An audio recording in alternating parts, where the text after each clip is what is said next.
And today, we are honored to welcome the man behind The Trump Prophecies, a best-selling book, soon to be a motion picture, The Trump Prophecy, which comes to theaters around the country October 2nd and 4th, a special two-night-only limited release. For information on theaters near you that would be showing the film, go to fathomevents.com. That's fathomevents.com. We're honored to welcome Mark Taylor back to Skywatch TV. Mark, good to see you again. Thank you for having me. This is very timely. You were planning to come anyway, but timely in that just a couple of nights ago, President Trump announced his nominee to fill the vacancy that opened up on the Supreme Court when Justice Anthony Kennedy announced his retirement at the end of July. He put forward the name of Brett Kavanaugh, who by all accounts is a conservative justice. I know there are some conservatives who have some concerns about a couple of opinions that he's written in the past, but I think overall, when his opinions were scored, he shows as being probably the most conservative justice, assuming that he's approved, next to Clarence Thomas on the court, which should make most Trump supporters of President Trump, very happy. The reason this is timely is that you prophesied, or were shown rather, and is documented in the book, that there would be a number of opportunities for President Trump to appoint justices on the Supreme Court. Correct. So what were you given, and what do you see as still to come? Originally, the Lord told me there was going to be 3 Supreme Court justices, and the Lord started dealing with me on it, and a little while later he said, no, now there's going to be 5. And so I went back and started listening to the Lord. He said, 1 will die, 1 will retire, and 3 will be caught in a scandal. Okay, now Antonin Scalia passed away. It was like 3 months later, Yep. Anthony Scalia passed away. Mm-hmm. There was 1 still yet to retire. And that was Anthony Kennedy. That was Anthony Kennedy. That was this one. So now the next 3 remains to be seen as to what that typical scandal may be. Now, what that is, I don't know. When it comes about, I don't know. I don't have a timeline on that. But the Lord, what the Lord is doing right now with the Supreme Court, he was telling me, is that I'm not moving the court left or right. He says, I'm moving it to righteousness.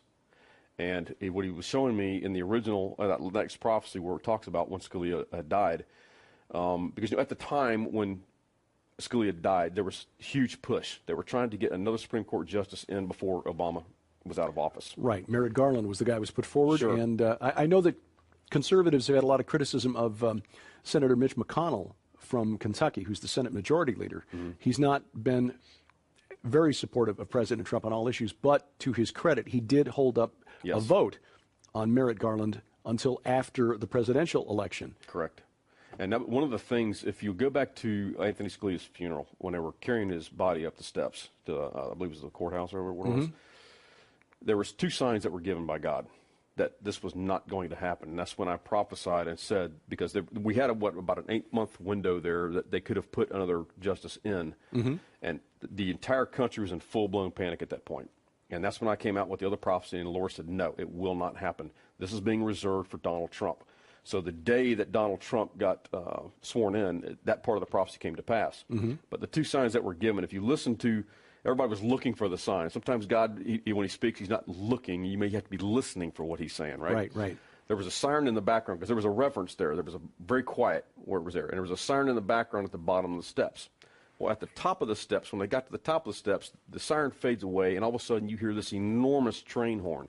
And what the Lord was saying was, don't fear, America.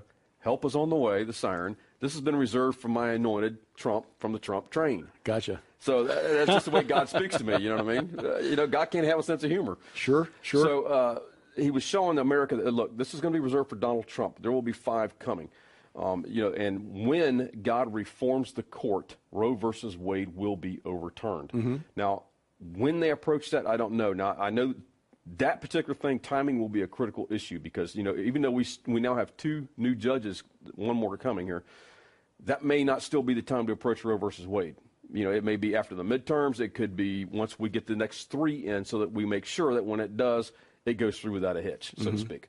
So it could be a timing issue, but these are all things that we need to be praying about right now, that the Lord will pick, or not the Lord, but Donald Trump will pick the right Supreme Court justices, for if this scandal does take place, whatever it is, that it be revealed, and that, these guys be held accountable, period. Yeah. And the other thing, one more thing I want to point out on that is because I was on another show on the record telling people, say, look, there could be some civil unrest for some of the stuff that's coming, whether it's the arrests that are coming for the indictments. But think about this for a minute. Look at the upheaval we're having with 1 Supreme Court justice. Right. And they know Roe versus Wade is on the line. And we talked about this in another program where Roe versus Wade is the food source by which empowers bail. And they know this. Okay, so they don't want that. Institutionalized infant sacrifice, Absolutely. of preborn children. Absolutely. Yes, yeah, we Absolutely. turned it almost into an assembly line here in the United States. Absolutely. So they don't want that taken away because they know it empowers their god called Baal. So the fight is on for that. So now, all of a sudden, if you find out that 3 Supreme Court justices have been caught in a scandal and are about to be removed, we need to be praying for that, because there could be major upheaval as far as in this country as that. So we can mitigate that. I'm not saying that there's going to be civil war. It's not going to be like that. But there could be some civil unrest in places that, we need to be praying about and keep that at bay. Right. Now, setting aside the scandal, because this would be something that would be, I think, and I've not researched this, but I can't bring to mind a scandal that's affected the Supreme Court in the entire history of the United States. Now, I could be wrong about that, but there's nothing that has happened, at least in my lifetime. But I think just Roe versus Wade being considered by the Supreme Court with the current makeup, assuming, again, that Judge Kavanaugh is approved, and it looks like he will be. And again, Senator McConnell is probably going to push this through, even though the Republicans, with John McCain, Senator McCain, being unavailable now due to his what appears to be terminal illness, the Republicans hold a very slim 50 to 49 advantage in the Senate. That will still get, assuming that there aren't any defections from either party, that will probably still be enough to get Judge Kavanaugh approved. If Roe versus Wade, and it's more likely when Roe versus Wade is revisited, there is likely to be a lot of social unrest over this. Correct. Because you're right, this is affecting it's more than just about the right to choose or reproductive health. Right. This is a supernatural, spiritual thing.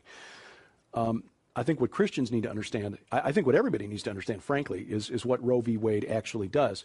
It essentially found in the Constitution, apparently in invisible ink, because even I've talked to some attorneys who are pro-abortion, who admit that it was a bad decision, because the Constitution as it's written does not guarantee a right to privacy that you can then use to justify the stilling of a heart, a beating heart.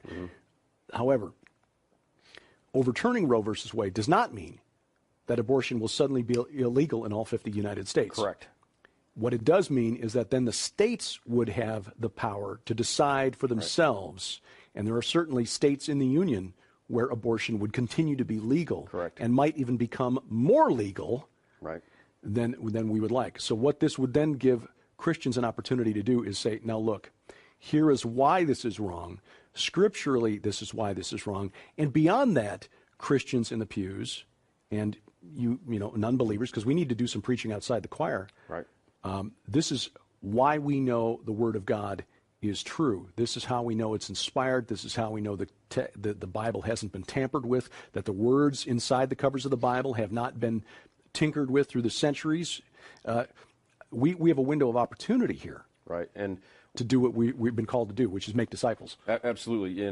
But going back, this is going to be a war on spiritual level that we haven't seen in a long time. Right. And we're seeing it already taking place with just taking down the cabal, the globalists, the corruption, this, that, and the other. But what people have to understand is that when a Democrat or even a Republican who's pro-choice, they're not for your right to choose. They're not for women's health. You are being duped. You are being deceived. It has nothing to do with any of that. Right. It has everything to do with getting them for you to abort that child, because it is a sacrifice. Every time the baby's aborted, they know it's a sacrifice unto their God called Baal, and it empowers that entity, that strong man over America called Baal. That's the part they don't want broken. Now, the other thing I want to point out to people is that there are resignations taking place on a massive scale. Those who say they're not running for Congress again. Right. So what we've also got now, the last number I saw was 40,000 indictments right now, sealed indictments right now. So the corruption's coming to an end. But there's, and if you'll notice, Kennedy was the swing vote. So what I want people to understand is that there may be a scandal on the Supreme Court, but we may never hear it. True. It could be that they, all of a sudden, they're just retiring out, and they're giving the option to walk. Because, again, it will look like that they're trying to instill 3 different Supreme Court justices, in which case we'd have this upheaval. So keep an eye on that. So he was the swing vote. Now, here's the other thing, too, that people want to keep in mind is that think about some of these people who have been on the Supreme Court. They know now, once this judge has been confirmed, It's over. Roe versus Wade's coming. They know it.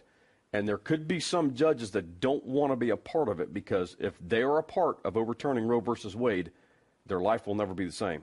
That's very true. That's very true. That's the other thing we got to watch for. So watch for the resignations, or more so the retirements that they mask as retirement, but there could be a scandal behind the scenes that nobody's releasing. Yeah, there's a sense, I think, among those in power that the institution must be protected at all costs. Right. We see it in the way the Vatican has dealt with the pedophile priest scandal. Sure. We have to keep this quiet and under the rug because the church, we need to represent, and the same may hold true with the government of the United States. Yep. We can't let the Supreme Court be tainted by scandals. So just go off and retire quietly, and that's a very good. Here's the other possibility. It could be that some of the justices who've been more conservative would be ones who would be retiring out.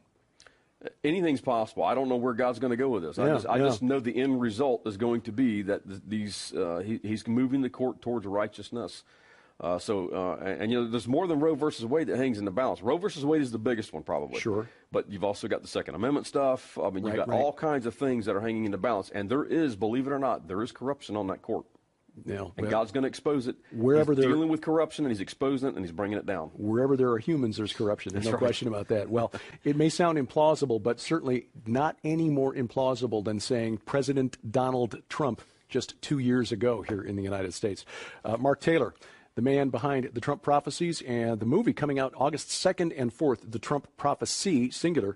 It will be in theaters across the country. I know that here in the Springfield, Missouri area, we've got one of the larger theaters will be showing it on those dates. You can find out where it will be near you at fathomevents.com, fathomevents.com. Do a search for The Trump Prophecy, and you'll be able to see it when it's out. It tells the story of Mark's experiences as a first responder firefighter, his burnout, and then the remarkable messages that have thus far proven true. Mark, always a pleasure. Thank you for having me. And we thank you for watching as we keep watch. I'm Derek Gilbert. This is 5 in 10 from Skywatch TV. My job as a fireman was to react calmly. You can't afford to have feelings about it. I'll get you killed. In my work, I've seen everything. But what I saw last night scared me so much.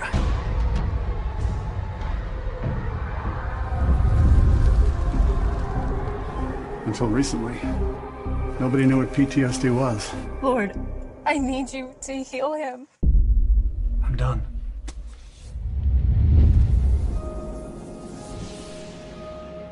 How does it feel? It's a little scary. I have very graphic dreams. Sometimes I think it's God talking to me. Dreams are important. They can give us a window to what's going on inside. I got this one in 2011. The Commander-in-Chief Prophecy?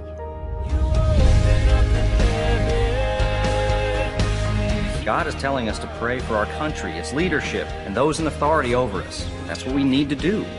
They're going at him tooth and claw. What if I'm wrong? If my people who are called by my name will humble themselves and pray, then will I hear from heaven and heal their land.